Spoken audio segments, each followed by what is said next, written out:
एका छोट्याशा गावात चिंटू नावाचा एक मुलगा राहत होता।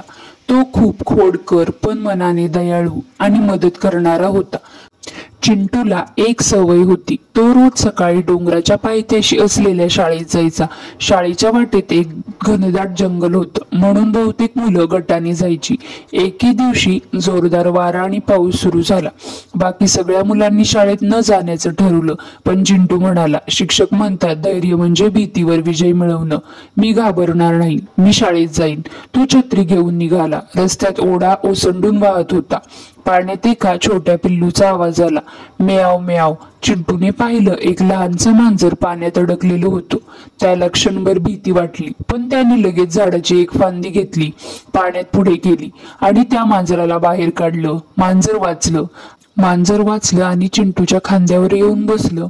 त्यानंतर चिंटूने त्या मांजराला सुरक्षित जागी ठेवलं आणि तो पुढे शाळेत जायला निघाला। तो ओले कपडे घेऊन शाळेत पोहोचला। शिक्षकांनी विचारलं, चिंटू एवढ्या पावसात आला कसा? चिंटू हसून म्हणाला, सर, मी फक्त शाळेत नाही आलो, मी एका जीवाला पण वाचवलं।